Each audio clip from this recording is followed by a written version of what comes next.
요한복음으로 들어가죠. 여러분 오늘 요한복음 강의한 14페이지 정도 됐는데요. 제가 이번 주에 또 한 소리 들었습니다. 점점 강의안이 줄지를 않는군요.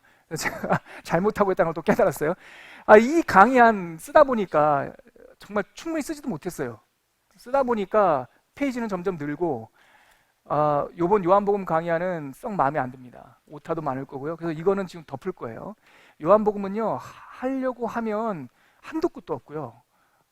그래서 이걸 보고 하면은 우리가 좀 길을 잃을 것 같아요. 여러분들 내일 모레부터 요한복음 통독하실 때 옆에 놓으시고 참고하시는 것만 하시고, 제가 오늘은 여기에 있는 핵심을 모니터를 보면서 여러분들과 구두로 최대한 설명을 해드릴까 해요. 요한복음은 누가 쓴 성경일까요? 요한이 썼어요.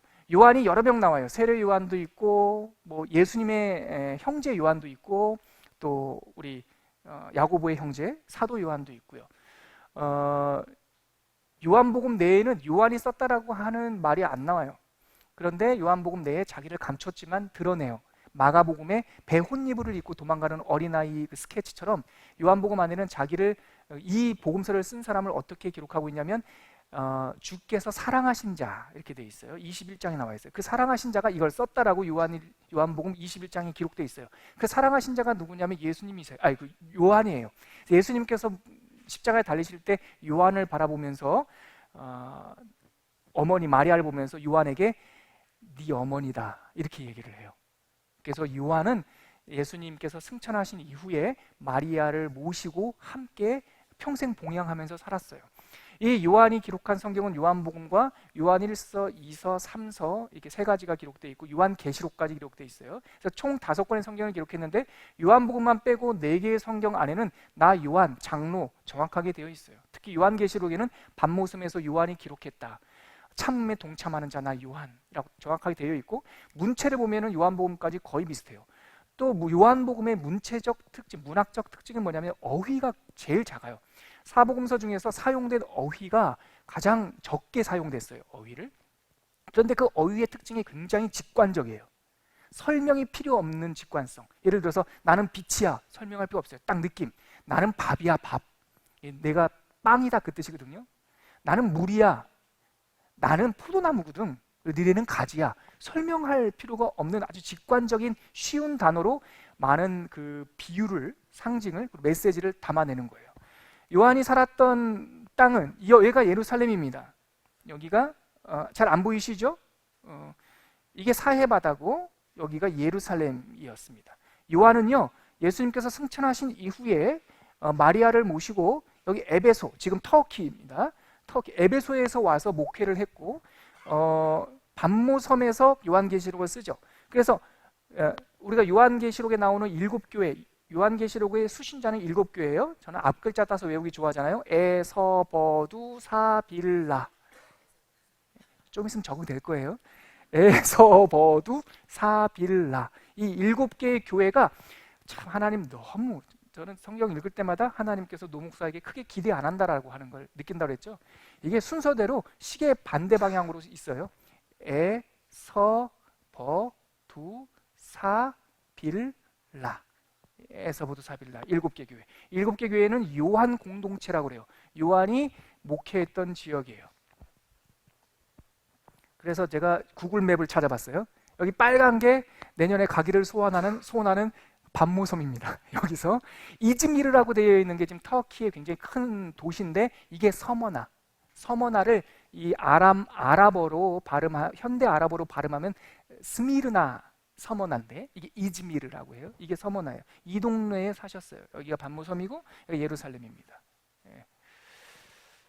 요한복음은 21장으로 되어 있는데 제가 보다가 이걸 어떻게 설명할까 고민하다가 5개의 렌즈를 생각을 했어요. 요한복음은, 공간복음은요 제가 지난번에 말씀드렸듯이 사복음서가, 마태복음은 그 시리즈 형식으로 이렇게 좀 와이드하게 메인 카메라처럼 딱 잡는 거라면, 또 뭐 마가복음은 줄거리대로, 또 누가복음은 줄거리대로, 마가복음은 마치 2인치 카메라처럼 짧은 컷으로 잡는 거라면, 요한복음은 지미집 카메라, 드론 카메라처럼 위에서 이렇게 찍는 거예요. 그래서 의미를 설명을 해요. 그래서 예수님의 복음의 시작과 예수님의 승천이라고 하는 시작과 끝만 복음서랑 공간복음과 똑같고 가운데는 막 섞여 있어요. 예수님이 몇 년 동안 공생애 하셨다라고 우리가 알고 있습니까? 상식적으로. 그 근거가 뭐예요? 요한복음이에요. 어디도 예수님이 3년 동안 사역하셨다라고 하는 기록이 없어요. 근데 요한복음에 유월절이 3번 나와요. 한 번, 두 번, 마지막 유월절. 그래서 보니까 유월절이 설날이에요. 우리 한국으로 말하면 설날이 3번 나오니까 대략 3년을 사역하셨구나, 이렇게 우리가 추론을 하는 거예요. 그래서 요한복음은 이렇게 시작과 끝, 예수님의 복음의 시작 그리고 승천이라고 하는 시작과 끝만 똑같고 가운데는 반복돼요, 순환적으로.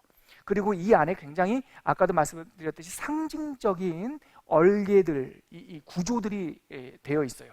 그래서 각각의 사건들도 의미가 있지만 듬성듬성 떨어져 있는 사건들이 연관성 있게 이렇게 겹쳐 있어요.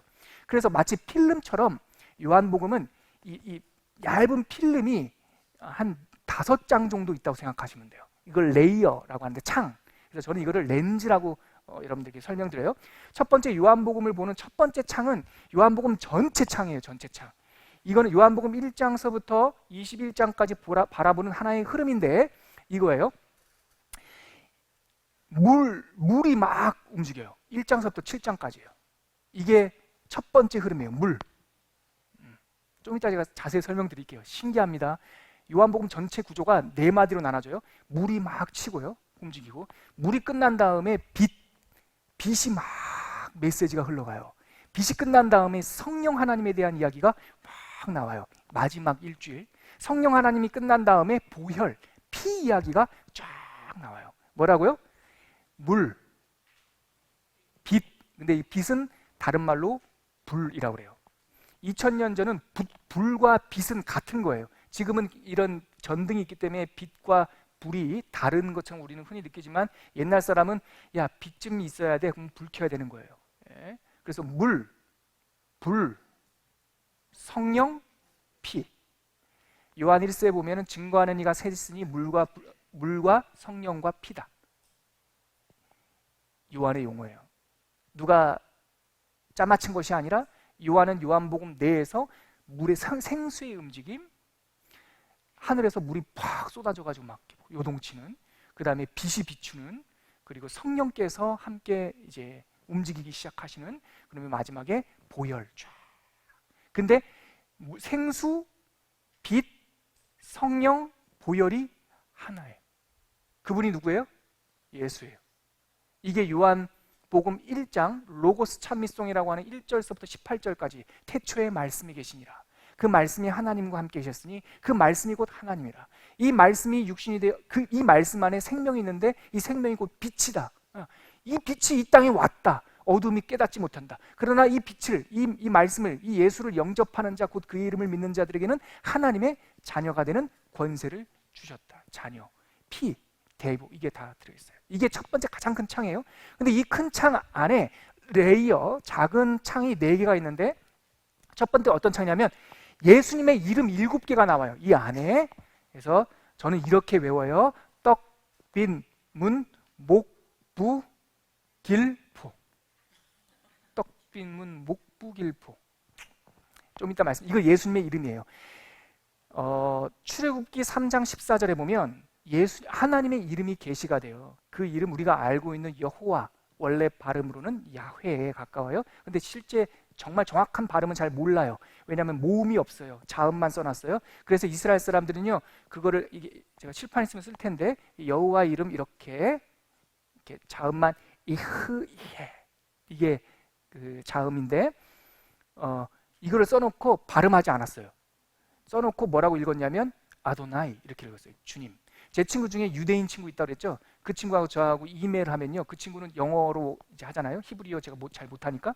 그러면 하나님을 쓸 때 God라고 쓰지 않아요. 참 재밌습니다. G, D 이렇게만 씁니다. 그러니까 그 친구들이, 유대인들이 G하고 바를 긋고 D를 쓰면 이거는 여호와를 말하는 거예요. 야훼를 말하는 거예요. 일반 God이 아니라. 그 사람들은 지금도 하나님의 이름을 철자를 하나 빼요. 그거를 망령되이 일컬을까 봐. 그래서 이 히브리서도 이거를 쓰고 부르지를 않았어요. 그러니까 음가가 없어졌어요. 근데 우리가 학자들이 할 때 아도나이가 아니라 야훼라고 해요. 그게 출애굽기 3장 14절에 있는데, 야훼라고 하는 뜻이 뭐냐면 스스로 있는 자라는 뜻이에요. 스스로 있는 자. 예, 스스로 있는 자. 그래서 그 스스로 있는 자가 I am who I am 이 뜻이에요. I am who I am이 나는 나야 라고 번역이 되죠, 한국말로. 근데 나는 나야 라고 하는 이 여호와라는 이름을 요한복음에서 요한은 반복적으로 예수님을 표현하는 이름으로 써요. 그게 신약 성경의 언어가 그리스 말이잖아요, 헬라어. 그 예흐예, 아쉐르 예흐예라고 하는 이 나는 스스로 있는 자, 히브리어, 그리고 히브리어로 예흐예, 아쉐르 예흐예라고 하거든요. 이거를 신약 언어로 싹 바꾸면 에고 에이미, I am who I am 이 뜻이에요. 요거를 요한이 써요.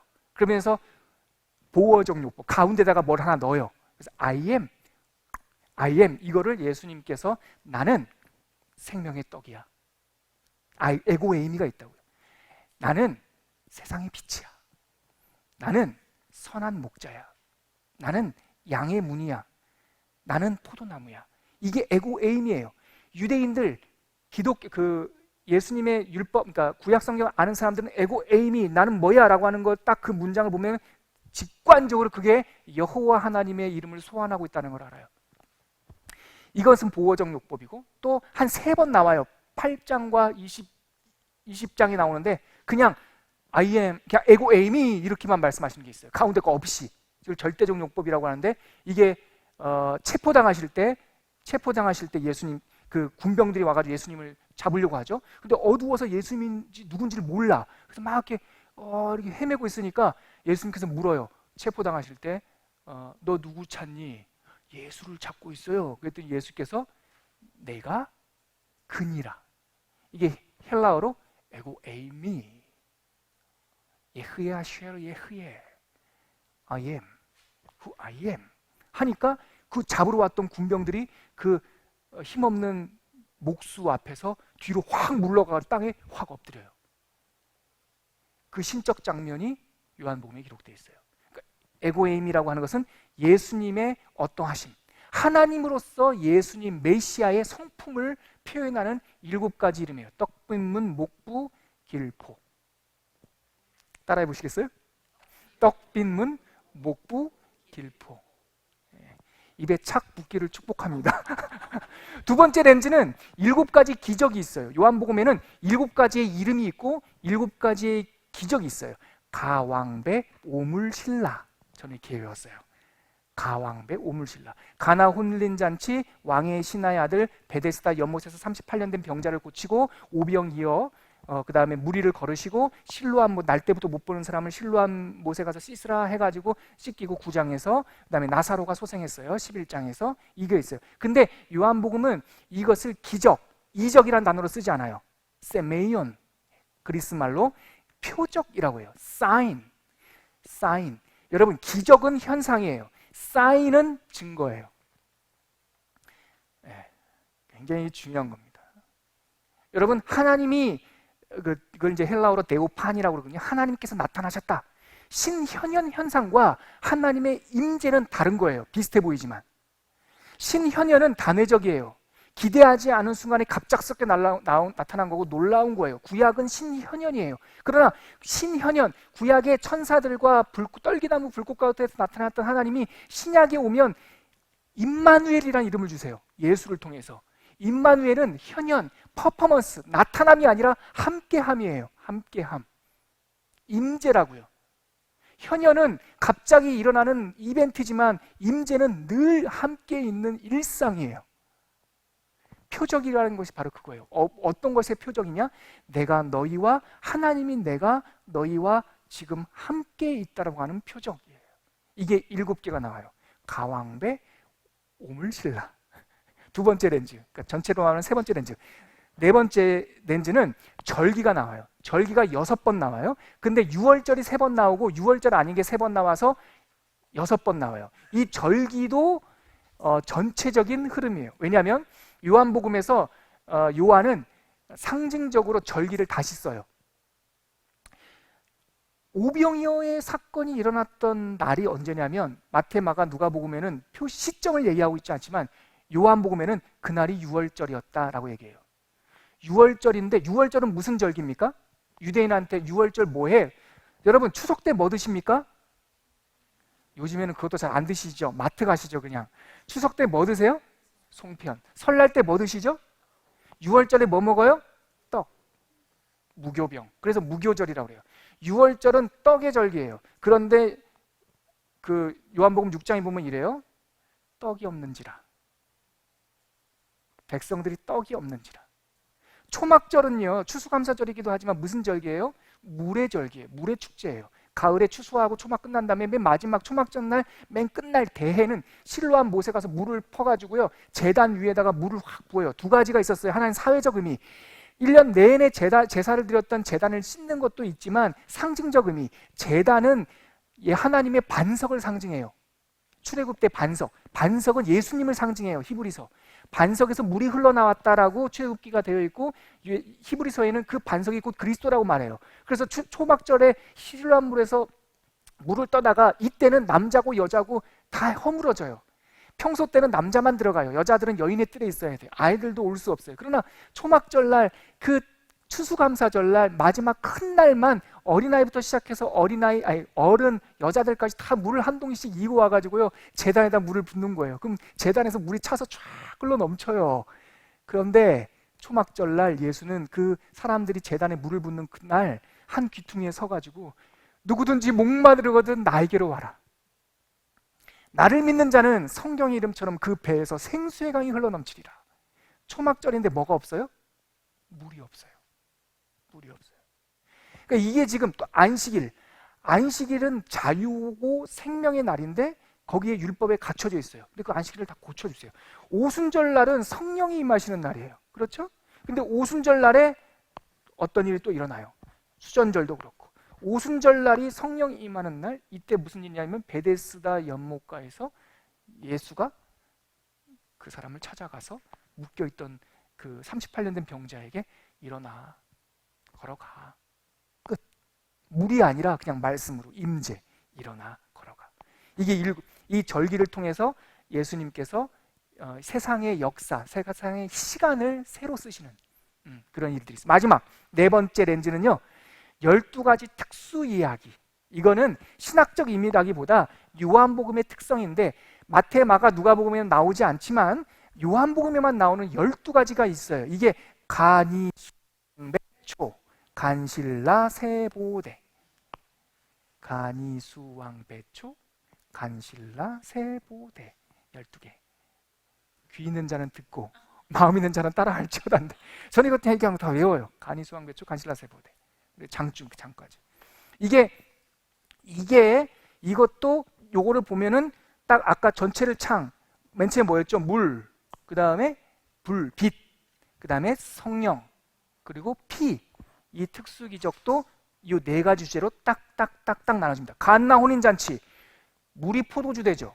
니고데모, 성령과 물로 거듭나야 된다는 얘기가 나와요. 그 다음에 수가성 여인, 우물가, 야곱의 우물가에서 빈 물동이를 던져버리고, 물 모티브가 계속 나온다고요. 왕의 신하의 아들도 같이 연결되는 거. 가나. 이 왕의 신하의 아들 고친 장소가 어디냐면 요한은 일부러 그 장소가 어디냐, 물로 포도주를 만들었던 가나에 살던 사람이다. 다 정확하게 얘기해요.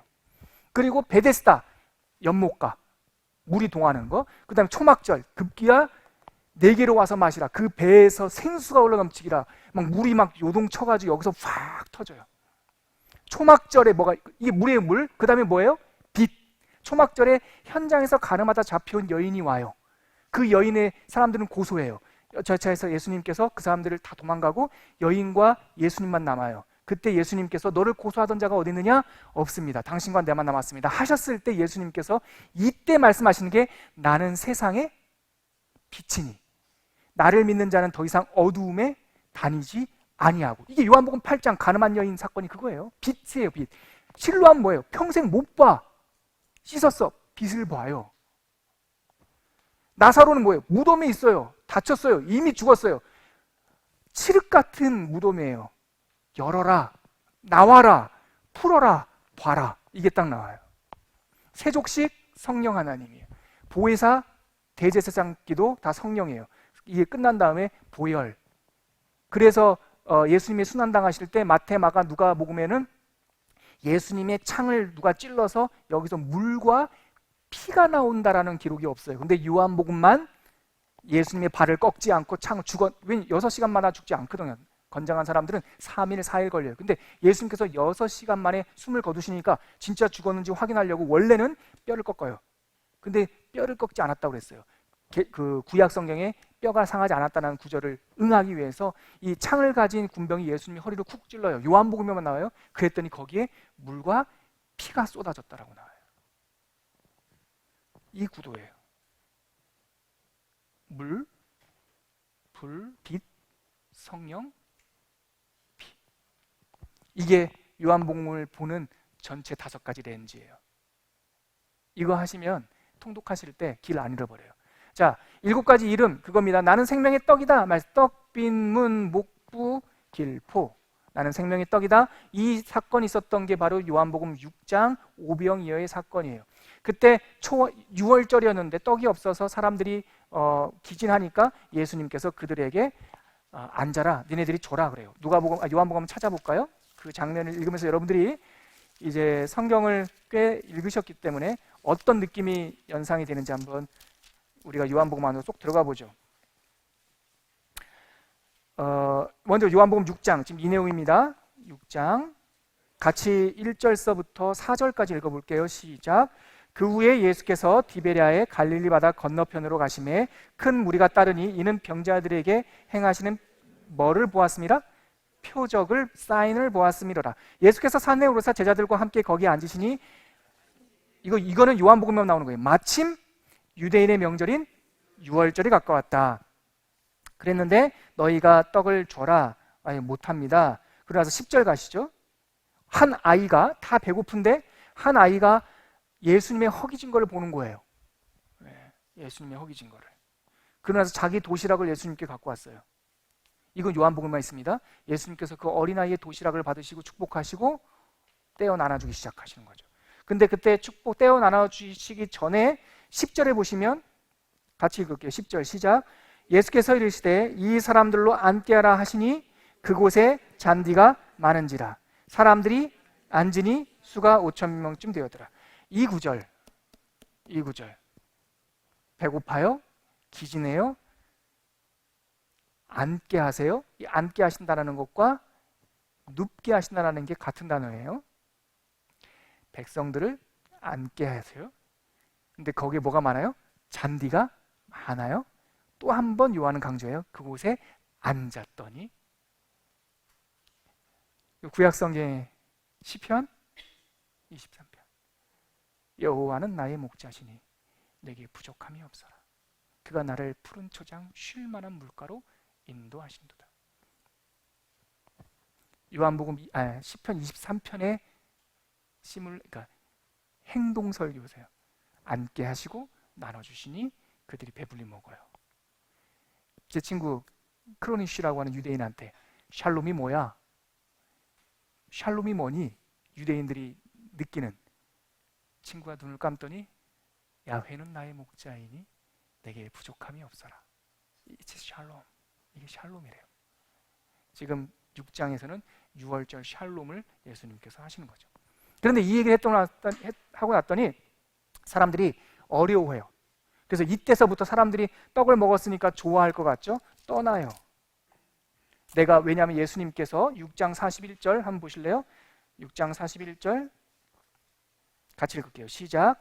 자기가 하늘에서 내려온 떡이라 하심으로 유대인들이 예수에 대하여 수군거리기 시작해요. 48절 시작. 이게 에고에임이에요. 시작 같이 읽을게요. 시작. 내가 곧 생명의 떡이니라. 사람들이 떠나기 시작을 해요. 66절 6장 66절 여러분 이거 외우기 되게 쉬워요. 666이거든요. 이 요한복음 666은 인간의 본성을 드러내는 굉장히 중요한 구절이에요. 같이 읽을게요. 시작. 그때로부터 그의 제자 중에서 많은 사람이 떠나가고 다시 그와 함께 다니지 아니하더라. 놀랍지 않아요? 5,000명을 먹이는 기적을 행했는데 백성들은 예수를 왕으로 삼으려고 하고 예수는 왕이 되기 싫다고 도망가니까, 그리고 내가 생명 하늘에서 내려온 떡이다 말하니까 사람들이 이 말이 참 어렵도다 하고 그때서부터 예수님을 떠나요. 이 장면 여러분 처음 보시죠? 처음 보는 분 많죠? 그랬더니 예수님께서 먹먹한 말씀을 하시는데 67절이겠죠? 같이 한번 읽을까요? 시작. 예수께서 12제자에게 이르시되 너희도 가려느냐? 너희도 가려느냐? 69절 68절 베드로의 신앙 고백이, 또 다른 버전의 신앙 고백이 여기 나옵니다. 시작. 시몬 베드로가 대답하되 주여 영생의 말씀이 주께 있사오니 우리가 누구에게로 가오리이까? 저는 이 구절 읽고 옛날에 이렇게 해서 영생의 말씀이 주께 있사오니 내가 어디로 가오리이까? 너희도 가려느냐? 이게 이 사건에서 있었어요.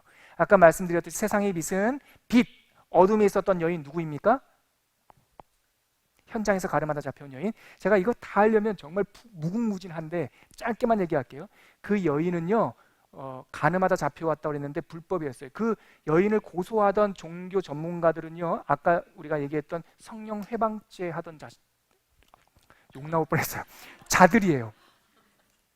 이 자자만 얘기해도 되는데 그 뒤에다 하나가 더 붙으면 참 헛말하게 돼요. 그런 자들이에요. 왜냐? 이들이 예수님께서 성전에서, 요한복음 8장인데 성전에서 말씀을 가르칠 때에 이른 아침에, 이때가 초막절 끝나고 나서요, 성령 너희 배에서 성령 생수가 흐르리라, 그 말씀 끝나고 나서 성전에서 한동안 가르치셨어요. 그랬더니 종교 전문가들이 현장에서 가늠한 여인을 잡아다가 끌고 와요. 어디 안으로? 성전 안으로. 삑, 불법이요. 불법이요. 가늠한 여인은 성전 안으로 데리고 올 수 없음. 이거 누가 알아요? 종교 전문가들은 알아야 돼요. 근데 예수를 올무에 빠뜨리고자 자기의 목적 때문에 자기네들이 금지 오겹 숭상한다라고 했던 율법을 파기해요. 이게 바로 성령 해방죄예요. 아는데 아는 대로 안 해요. 또 하나, 여러분 간음은 여자 혼자 합니까? 네? 언제 혼자 하나요?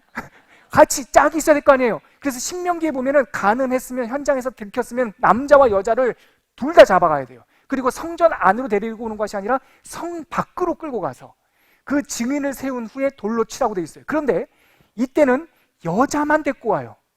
남자는 없어. 그러면 이 여자가 누굴까요? 바람핀 여자가 아니에요. 창기였던 거예요. 늘 그들 사회 속에 있었던 암묵적으로 허용되던 사람이에요. 왜 누가 창기가 됩니까? 돈 좀 벌어보려고 창기가 돼요?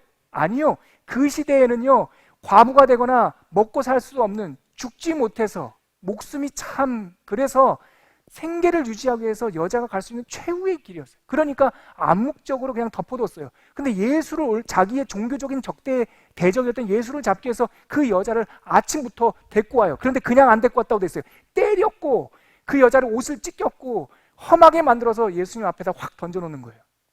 그래서 예수님에게 딜레마 질문을 던지죠. 이 여자 어떻게 할까요? 이 여자를 죽이라고 하면 예수님은 민심이 떠날 테고, 살려라 하면 율법을 반하는 거예요. 그들은 이미 율법을 범했고, 예수께서 땅에다 글을 쓰셨는데 그들은 정신이 나가서 땅에 있는 글을 못 봐요. 그래서 계속 예수님을 다그쳐요. 그때 목수 예수께서 일어나셔서 한 말씀 하세요. 죄 없는 자가 먼저 돌로 쳐라. 이 한 문장 속에 이 여인이 이 예루살렘 공동체 안에서 이 여행객들과 많은 사람들에게 어떤 존재였다는 걸 알게 돼요. 죄 없는 자가 먼저 돌로 쳐라. 그들이 양심의 가책을 받아요. 그래서 어떻게 돼요? 회개해야죠. 양심의 가책을 받고 도망가요. 떠나가요. 그래서 예수님과 그 여자만 남았어요. 단둘이. 예수께서 여자에게 물으셔요. 여자는 모니카 벨루치가 연기했죠. 패션 오브 크라이스트에서. 옷이 찢겨서 부끄러워서 그날이 죽는 날이니까 100% 돌에 맞아 죽어요. 그러니까 고개도 들지 못하고 사람들 말 하나도 들리지 않았을 거예요. 듬성듬성 손을 뻗어요. 조용히 웅성거리던 사람들이 없어졌거든. 그 영화에서는 그 앵글이 그 벨루치의 손에 클로즈업해요. 그 손이 흙 위로 덤덤덤 가다가 예수님의 샌들 발가락 위에 손이 탁 닿아요. 그러고 나서 카메라가 위로 쭉 올라가고 여인이 고개를 들어요. 그리고 예수님은 보시고 여인이 눈이 마주쳐요. 그때 예수께서 물으세요. 너를 정죄하던 사람이 어디 있느냐? 없습니다. 당신과 나만 있습니다. 그때 예수께서 나도 너를 정죄하지 않는다. 끝이 아니라 다시는 죄를 짓지 말라. 그때 하셨던 말씀이 나는 세상의 빛이니 나를 믿는 자는 다시는 어두움에 다니지 않을 것이다. 이때 말씀 단둘이 있을 때 에고 에이미 양의 문이다. 10장에서 말씀하셨어요. 자꾸 사람들이 종교 전문가들이 그 다른 걸 알려주니까 내가 문이야. I am the gate. 이쪽으로 들어와야 된다. 그러고 나서 어떻게 문 안으로 들어가요? 그랬더니 I am good shepherd. 내가 바로 선한 목자야. 나를 통해서 오지 않으면 넘어오지 않으면 다 강도요 도둑이야. 나의 음성을 듣고 나를 따라가면 들어갈 수 있어. 11장 예수님 나사로 11장 죽었던 나사로가 벌떡 일어나서 11장 나는 곧 부활이요 생명이니. 누구한테 하신 말씀이에요? 나사로에게? 아니요. 나사로한테는 설명이 필요 없어요. 살아냈기 때문에 부활 생명을. 그럼 누구한테 이 말씀했을까요? 마르다한테 했어요. 마르다한테 오빠가 죽었어요. 예수님 좀 빨리 좀 오시죠. 원망해요. 예수님께서 야 나는 부활이요 생명이니 나를 믿는 자는 죽어도 살겠고 무릇 죽어서 나를 믿는 자는 영원히 살 거라고 말하지 않았냐. 그때 마르다의 반응은 뭡니까? 마르다의 반응은 암요. 읽어보세요 여러분. 암요 주님 부활하지요. 후제요. 나중에요. 그렇게 마르다가 반응해요. 그렇죠. 예. 부활하죠 나중에. 그리고 나서 쭉 가가지고 마리아한테 야 마리아야 선생님이 너 찾으신다. 굉장히 냉소적인 반응이 11장 안에 흘러요. 나사로가 살아나기 직전까지 마르다도 그렇고 마리아도 그렇고 냉소적이에요. 거기서 하나를 우리는 또 팩트를 하나 알게 되는 것은 마리아가 엉덩이가 무거웠어요. 누가복음에 보면 마리아하고 마르다하고 집을 방문했을 때 예수님께서 말씀을 가리키는데 마리아는 예수님의 앞에 앉아있고 마르다는 열심히 일하잖아요. 그래서 우리는 마르다는 믿음이 없고 마리아는 굉장히 믿음 좋은 것처럼 보이죠. 요한복음 11장에 보면 마르다가 잘 안 움직여요. 예수님 왔다고 해도 마르다는 확 뛰어나가는데 마르다는 가만히 있고요. 기질이야 기질. 내가 보니까 마리아는 이렇게 사색하는 거 좋아하고 뭐 일하는 것보다 가만히 있는 거 좋아하고 그래요. 마르다가 가가지고 선생님이 너 찾으신다 그러니까 그때 가서 선생님 예수님께서 물으세요. 네 오빠 어디 있니? 어디 있어요. 가자. 그리고 그 무덤 앞에 갔는데 벌써 사흘이나 됐어요. 사람들이 막 곡하고 있어요. 돌을 굴려놔라. 그 앞에 가서 예수님께서 딱 한 말씀 하세요. 나사로야 나와라. 여러분 막 에코 깔아가지고 나사로야 나 이런 거 아니에요. 여러분 이렇게 신화적으로 만들지 마세요. 나사로야 나와라. 그랬더니 나왔어요. 다 이 강시처럼 동해가지고 이렇게 나왔어요. 그랬더니 예수님께서 풀어라. 풀어서 다니게 해라. 다 못 보던 나사로가 빛 가운데로 딱 나오죠. 이거예요. 부활이고 생명. 나는 길이요 진리요 생명이다. 이것도 예수님의 설교 가운데 있는 거예요. 예수님 보고 자꾸 어디 가냐고 묻잖아요. 내가 이게 14장이거든요. 13장에 세족식을 하고 나서 이제 내가 고난당할 거야. 그랬더니 제자들이 미련해가지고 못 알아들어요. 예수님 어디 가는데요? 그 길 좀 알려주세요. 그러니까 I am the way. 내가 곧 길이야. 길로 가는 것이 아니라 내가 가는 그게 바로 길이야. 이게 왜 중요한지 아십니까? 우리는 잘 감동이 안 오죠. 우리는 길 그러면 반사적으로 뭐가 떠오르십니까? 그냥 생각하지 말고 그냥 바로 얘기해 보세요. 길, 도로 생각나죠. 도로, 길, 고속도로. 저 내일 이제 영월 가야 되는데 고속도로 몇 번 국도. 유대인들한테 길 그러면 그것은 토라예요. 토라. 유대인들한테 죄 그러면은 히브리어로 뭐라면 하타라고 그래요. 하타라는 말이 뭐냐면 길에서 벗어났다. 그걸 죄라고 그래요. 그러면은 길에서 벗어난 죄인이 돌아올 수 있는 건 뭐냐면 토라, 길. 그래서 모세 오경 안에는 토라, 길이 있다. 그래서 구원받았다는 건 뭐냐면 빗나간 길에서 돌아온 것. 그래서 이 유대인들에게는 항상 빗나간 길에서 하나님의 길로 돌아오기를 소망하는 거예요. 근데 어떤 젊은 목수가 와가지고 I am the way. 내가 곧 길이야. 충격적인 메시지였다. Life. 그 다음에 나는 포도나무야. 이거는 그 신비적 연합을 설명하기 위한 비유였어요. 이 15장 앞에 예수님께서 14장에 보혜사 성령 보내줄 거야 라는 얘기하거든요. 그래서 성령이 오시면 성령이 너희 안에 거할 거야. 하나가 될 거란 말이지. 당최 못 알아들어요. 그러니까 내가 포도나무거든? 너네는 가지야. 니네가 내 안에 붙어 있으면 열매를 맺어. 떨어지면은 쓸모없지. 이거예요. 내가 누구예요? 하나님, 예수님이세요. 아버지는 농부고. 그러니까 니네들이 나한테 붙어 있으면 니네들이 풍성한 열매를 맺을 거야. 그 말이에요. 이거 끝나고 나서 이제 아주 고차원적인 기도를 하시는데, 이게 요한복음 17장에 있는 대제사장적 기도예요. 거기서 예수님께서 무슨 기도를 하시냐 찾아보시죠. 이거를 읽어보면 여러분들이 포도나무라는 게 무슨 뜻인지를 알게 돼요. 17장. 이 내용들 다 강의 안에 있습니다. 네. 21절. 20절부터 같이 읽을게요. 요한복음 17장 20절, 21절 같이 읽을게요. 시작. 내가 비옵는 것은 이 사람들만 위함이 아니요 또 그들의 말로 말미암아 나를 믿는 사람들도 위함이니. 21절의 핵심 키워드예요. 시작. 아버지여, 아버지께서 내 안에, 내가 아버지 안에 있는 것 같이 그들도 다 하나가 되어 우리 안에 있게 하사 세상으로 아버지께서 나를 보내신 것을 믿게 하옵소서. 이게 이 17장 이 닉네임이 예수의 대제사장적 청원기도예요. 하나님께 기도하거든요. 여기서 뭐라고 하냐면 아버지요, 내가 아버지 안에, 아버지가 내 안에 있는 것처럼 저들도 다 우리 안에 있게 하옵소서.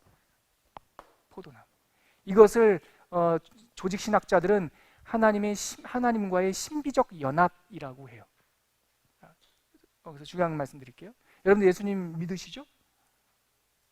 이 정도는 반응. 예수님 믿으시죠? 우리는 구원받았죠? 구원받았다는 의미가 뭡니까? 예수님과 우리가 연합되어 있다는 증거입니다. 구원, 예수님께서 사망을 결박하고 구원을 완성하신 건 언제 하셨습니까? 2000년 전 골고다산에서 부활하시면서, 죽으시고 부활하시면서, 죽으시면서 우리의 죄값을 다 치러주셨고 부활하시면서 우리에게 새로운 생명을 주셨어요. 이것을 상징하는 것이 바로 세례예요. 물에 죽었다가 다시 태어나는 거예요. 그렇죠? 예수께서 완성하셨어요. 그러면 지금 2018년을 사는 우리에게는 그게 무슨 의미일까요? 그 예수께서 완성하신 구원이 우리에게 적용되는 거예요. 누가 적용하세요? 성령 보혜사 성령께서 적용하세요. 지금 예수님은 어디 계시나요? 하나님의 보좌 우편에 계세요. 지금도 그분은 거기 계셔요. 근데 그분의 구원을 우리한테 누가 적용하시나요? 성령님께서 적용하세요. 그래서 조직신학에서는 구원론과 성령론은 같은 거예요. 성령이 오심으로 우리 안에 예수의 보혈이 수혈되고 예수의 구원이 적용돼요. 그러니까 십자가는, 저는 그냥 이렇게 말해요. 십자가는 생명의 탯줄이다. 그러면 우리가 예수님의 구원을 성령의 십자가, 성령의 사역으로 연합된 요거를 뭐라고 말하냐면 신비적 연합이다. 우리가 구원받았다는 뜻은 뭐냐면, 여러분 안 믿어져도 그냥 아멘 하세요. 이게 사실이니까. 우리가 믿든 동의하든 동의하지 않든 간에 성경은 그걸 말해요. 우리는, 예수를 믿는 우리는 하나님과 연합되어 있어요. 하나님이 우리 안에, 우리가 하나님 안에. 아버지요, 내가 아버지 안에, 아버지가 내 안에 계신 것처럼 저들도 우리 안에 있어. 이것이 바로 포도나무 비유였어요. 그 다음, 자, 이게 아까 말씀드린 7가지 표적이에요. 가나 혼인잔치, 존재적 변화. 물과 포도주는 다른 거예요. 완전히 변화되는 것. 왕의 아들 같은 가나 혼인잔치, 가왕배 우물신라. 촌스럽지만 귀에 쏙쏙 박히기 바랍니다. 아무튼 베데스다, 여기도 오병이어 5,000명 무리를 걸어서 제자들에게 오셨고요. 아까 말씀드렸죠. 죽은 나사로 살림. 이게 다 뭐라고요? 표적이다. 표적, 사인이다. 자, 그다음에 6번째 절기, 첫 번째 유월절, 여기 이때 가셔가지고 성전 정결을 하셨어요. 여기서 하나만 짚을게요.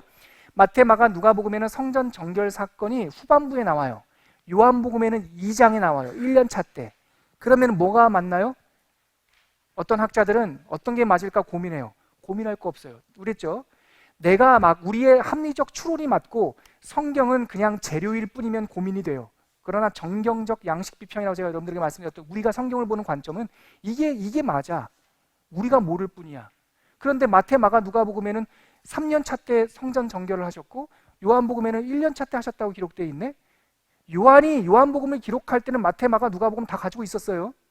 그때 27장 후반부에 있는 거, 이 기록을 못 봤을까요? 그걸 알면서도 일부러 1년차 때 했던 거를 기록하고 계시는 거예요. 왜?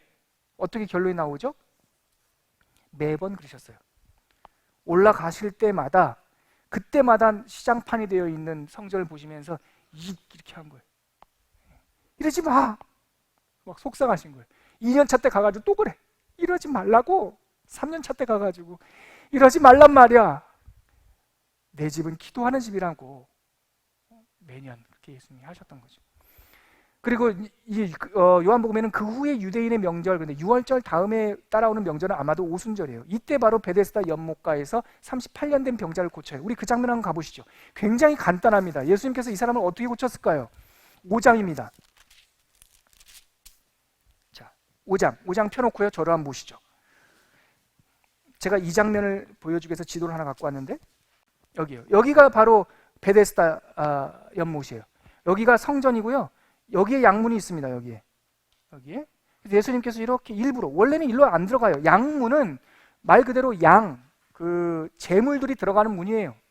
미문은 아름다운 문, 동대문, 남대문, 서대문 이런 것처럼 숭례문, 뭐 이름 닉네임이 있듯이 이 북쪽 성전의 북쪽 문을 양문이라고 그러는데 여기 재물이 들어오는 문인데 얘 일부러 일로 가셨어요. 여기 환자들이 많이 모여 있었다라고 하는 것은 부정하기 때문에 일부러 사람들이 이곳 안 가요. 안 간다고요. 부정해서. 근데 예수님께서 일부러 이곳에 찾아가셔요. 그래서 보니까 사람들이 이렇게 주랑, 아고라 이게 모여 있는 거죠.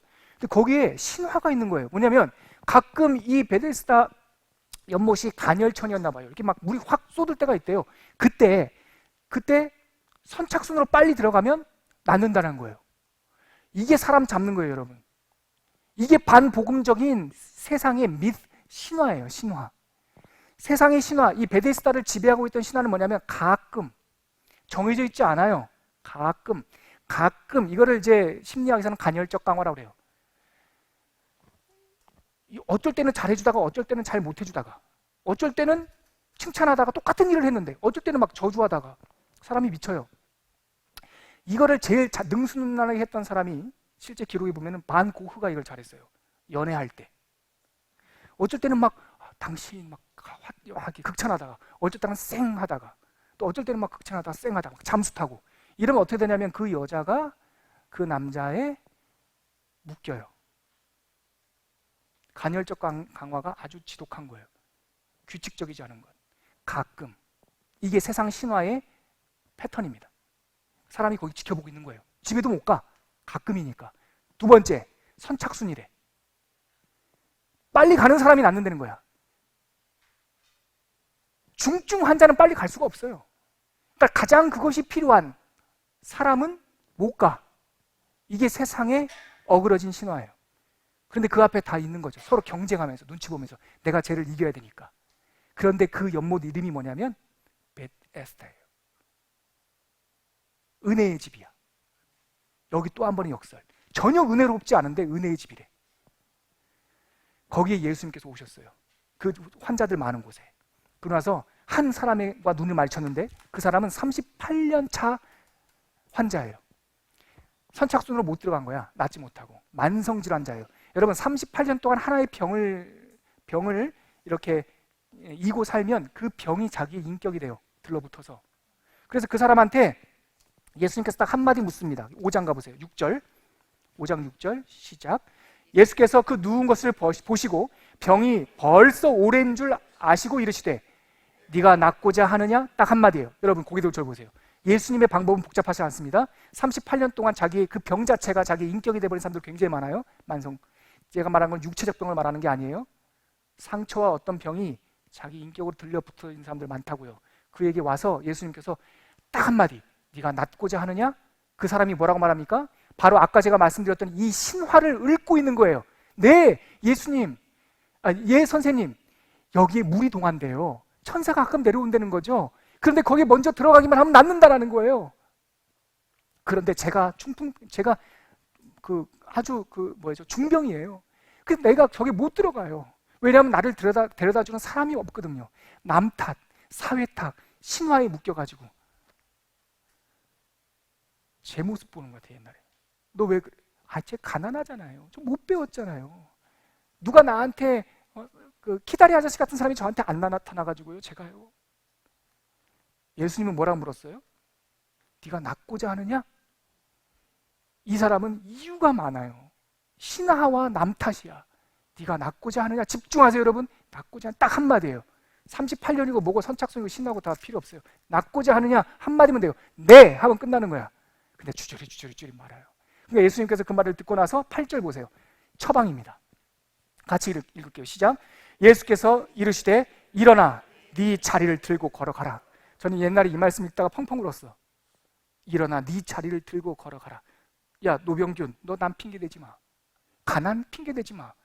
니네 집이 결손가정이라고 핑계대지 마. 할 수 없었다 핑계대지 마.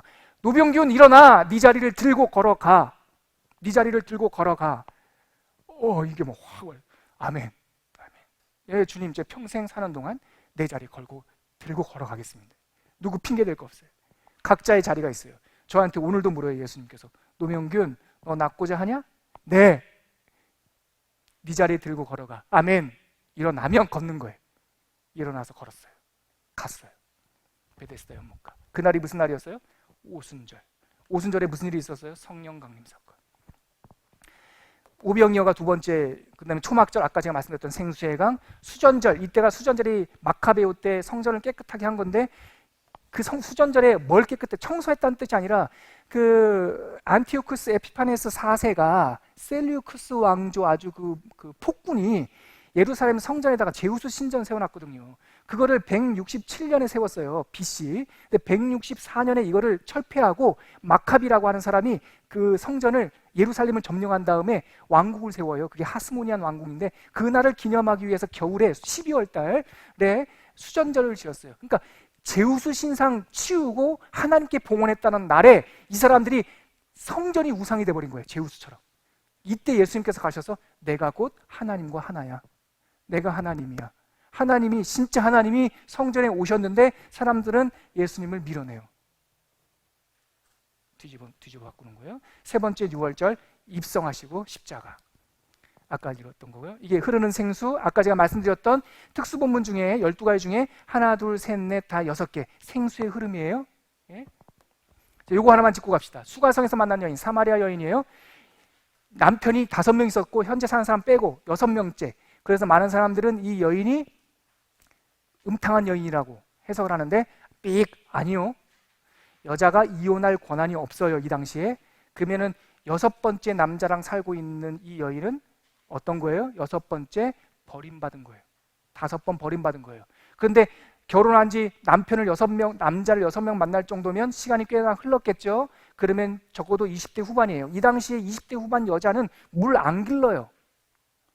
딸만 있어도 자기가 물 안 길러. 이거는 어린 여자아이들이 하는 거예요. 근데 20살, 그러니까 중년이 되는 여자가 정오의 물동이를 이고 왔다라고 하는 것은 딸도 없어요. 딸도. 아들도 없고.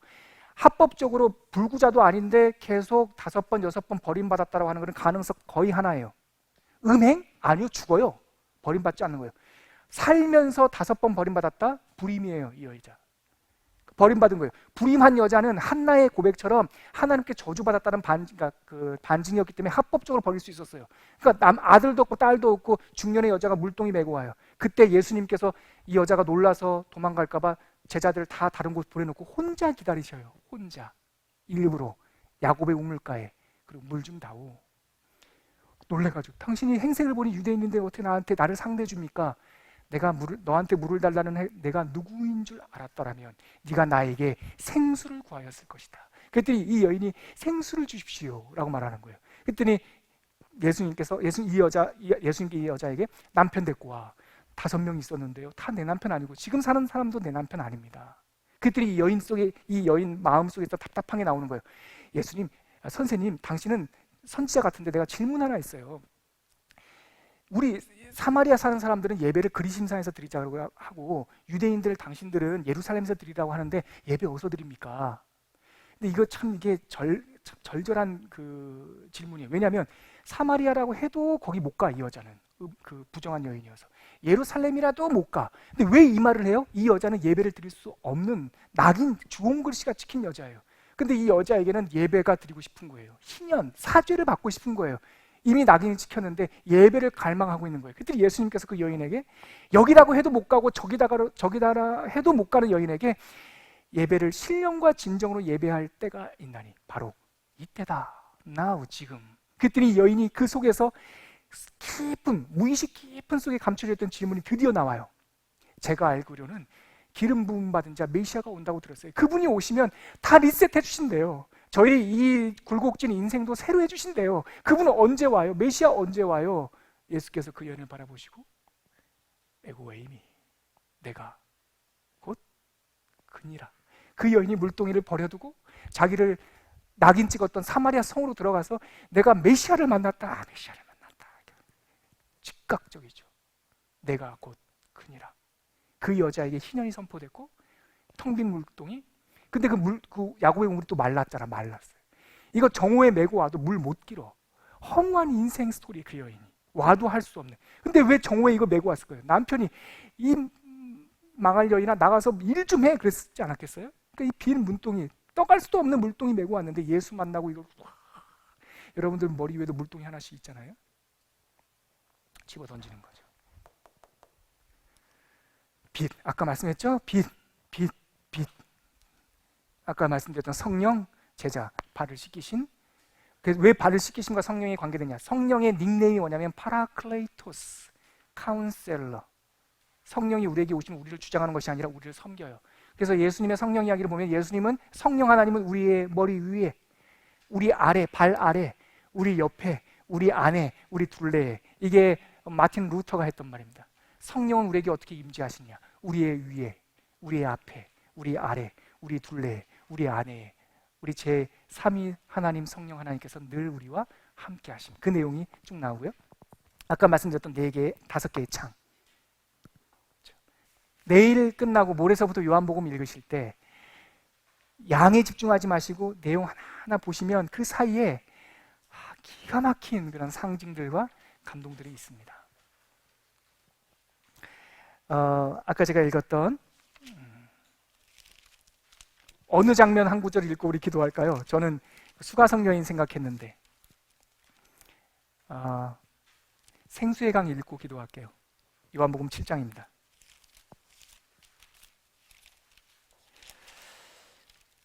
요한복음 7장 37절 38절 다 펴시고 우리 읽고 제가 기도하고 마치겠습니다. 예수님께서 초막절날 사람들이 성전 안에서 요란할 때 한 귀퉁이에 서셔서 소리내어 외치셨습니다. 37, 48 같이 읽겠습니다. 시작.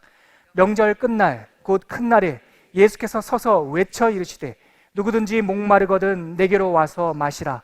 나를 믿는 자는 성경의 이름과 같이 그 배에서 생수의 강이 흘러나오리라 하시니. 아멘. 하나님 아버지, 예수께서 생수의 강이 흘러나오리라 하셨는데 그것은 성령을 가리키신 것이다 또한 친절하게 말씀해 주셨습니다. 우리 안에 이미 성령이 내주하시고 우리가 예수를 주로 고백하실 때 성령 세례를 받은 줄 믿습니다. 목마를 때마다 세상에 가서 기웃거리지 않도록 도와주시고 우리 안에 있는 성령의 위로하심과 충만케 하심을 통하여 날마다 생명의 생수가 우리의 영혼과 우리들의 삶에 흘러넘치게 하여 주시옵소서. 이 생수가 닿는 곳마다 메마른 곳이 옥토가 되고 죽었던 것이 살아나는 생명의 기운이 회복되게 하여 주옵소서. 예수님의 이름으로 기도합니다. 아멘.